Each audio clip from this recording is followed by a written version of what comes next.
Halo guys, jumpa lagi dalam acara Halo Puskesmas Cukir. Hari ini kita ditemani sama Bu Dokter.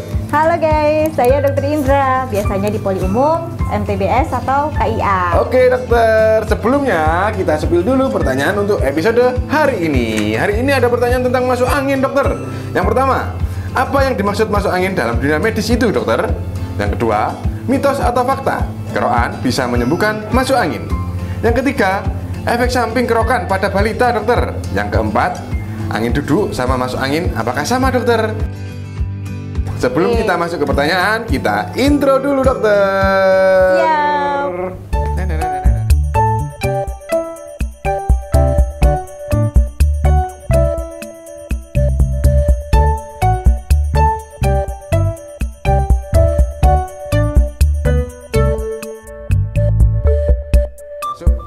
Yang dimaksud masuk angin dalam dunia medis itu apa sebenarnya dokter? Ya, masuk angin itu istilahnya yang sudah sangat familiar ya. Masuk angin bagi anak kecil pun sudah tahu masuk angin itu apa. Di Indonesia sendiri kalangan masyarakat dari yang kecil sampai yang tua itu sangat mengenal apa itu masuk angin gitu. Dikit-dikit masuk angin, dikit-dikit masuk angin gitu. Nah, ternyata Mas, tidak hanya di Indonesia loh, istilah masuk angin itu ada gitu. Jadi hampir di seluruh rumpun negara Asia, masuk angin itu merupakan istilah yang sangat familiar di dalam satu keluarga. Itu masuk angin itu adalah kondisi di mana tubuh itu merasa tidak enak ya, yang disebabkan oleh berbagai hal sebenarnya, bukan hanya masuk angin ya. Maksudnya bisa jadi karena banyaknya angin yang masuk ke dalam tubuh. Apa sih faktornya yang bisa menyebabkan angin itu masuk ke dalam tubuh itu? Nah, itu banyak Mas. Contohnya apa? Sering begadang, terus kemudian kurang tidur, sering telat makan, tidak menjaga asupan makanan atau sering telat makan, dan masih banyak lagi yang penyebabnya masuk angin itu. Salah satunya ini ya, kita mau menuju musim hujan nih ya. Nah, hujan-hujanan gitu. Anginnya kenceng gitu kan, terus kemudian besoknya panas. Hari ini angin lagi gitu ya. Nah, masuk angin itu juga merupakan penyakit yang terjadi pada saat peralihan musim. Jadi umpamanya dari kemarau ke penghujan atau dari penghujan ke kemarau gitu. Nah, itu kan biasanya anginnya banyak ya. Nah, apalagi pada saat perut kosong, terus pada saat lelah. Nah, itu potensi banget untuk terjadinya masuk angin gitu. Nah, gejalanya banyak loh Mas, itu macam-macam setiap orang. Apa saja dokter gejalanya masuk angin? Nah, bisa tidak enak badan, kedinginan, terus meriang, sakit kepala, nyeri otot atau sendi, tidak nafsu makan. Nah, selain itu masuk angin juga bisa merujuk pada saat kita badannya anget, sumer itu, karena habis hujan-hujan itu kan biasanya anget, sumer itu, perut kembung, nggak bisa kentut, pengen gelegean tapi nggak bisa, pokoknya serba gak enak lah rasanya gitu ya. Oke dokter, yang berikutnya dokter, mitos atau fakta kerokan bisa menyembuhkan masuk angin dokter? Oke, kerokan ya, kerokan itu dari zaman kita, mungkin dari zaman penjajahan ya sudah ada ya.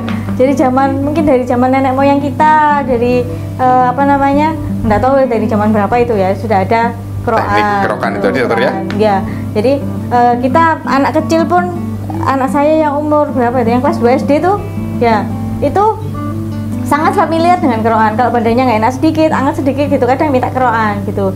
Nah, kerokan itu identik dengan masuk angin ya Mas ya. Kalau nggak masuk angin dia nggak bakalan kerokan gitu. Nyambung dengannya tadi ya itu. Jadi kerokan biasanya kalau pada anak-anak bisa menggunakan brambang, kalau pada orang dewasa menggunakan koin ya, logam itu, atau sendok. Kerokan itu sebagai metode pengobatan rumahan untuk mengatasi masuk angin, bukan mitos belaka. Jadi meski masih banyak memerlukan penelitian yang lebih lanjut, tapi banyak digunakan ya untuk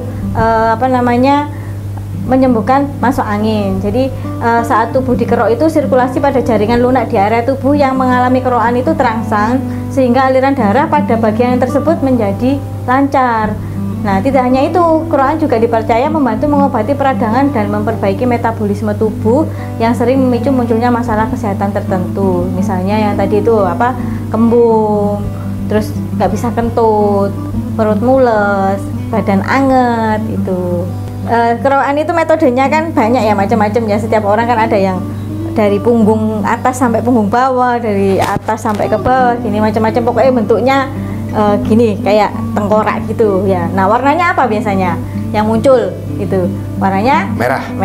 Nah, maka apa namanya, jika disentuh yang merah itu kan biasanya terasa lebih hangat dibandingkan dengan bagian tubuh lainnya, sehingga tubuh akan merasa lebih rileks. Jadi kayak menghangatkan tubuh gitu, karena kan juga ada minyak anginnya ya. Nah, cara ini disinyalir aman dan tidak menimbulkan banyak efek samping yang membahayakan tubuh.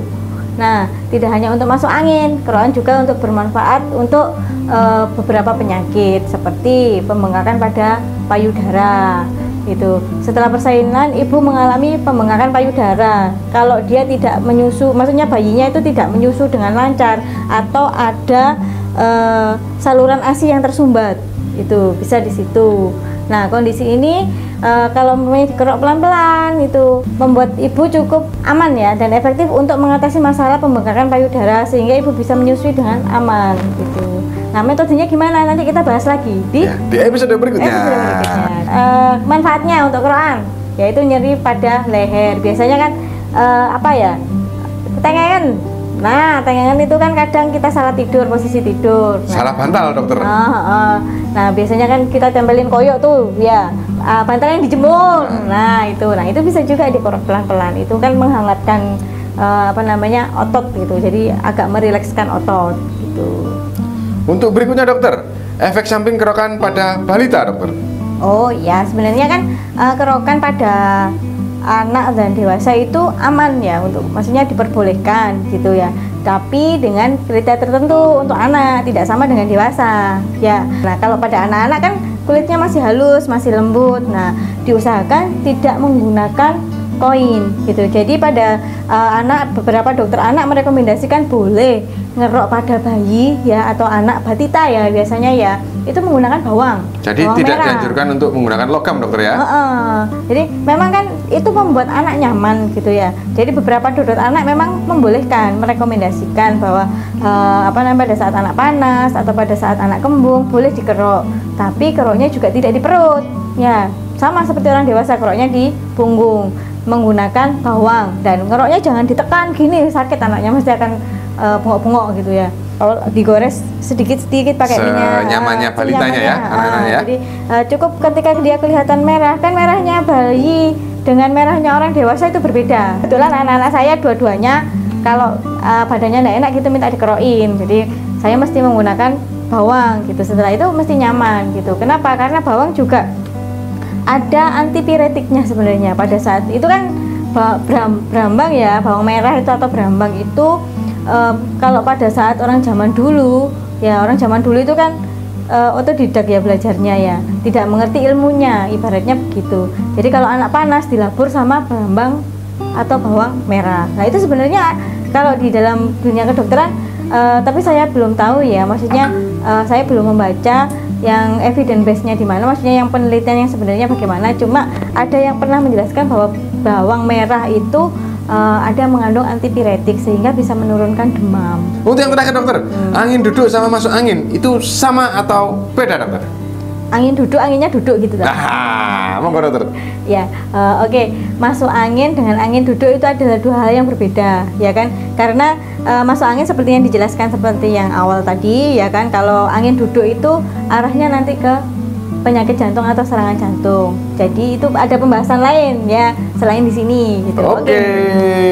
Jadi itu ada, dokter ya. Tidak sama ya angin duduk sama masuk angin ya. Untuk angin sama. duduk cenderung mengarah ke jantung, dokter ya. Iya. Untuk bahasan lebih lanjut episode berikutnya. Tetap stay di channel kita. Halo Puskesmas Cukir. Teman-teman, jika ada pertanyaan atau ingin ditanyakan, silakan di tombol komentar. Bye bye. Terima kasih dokter untuk hari ini, dokter. Sama-sama.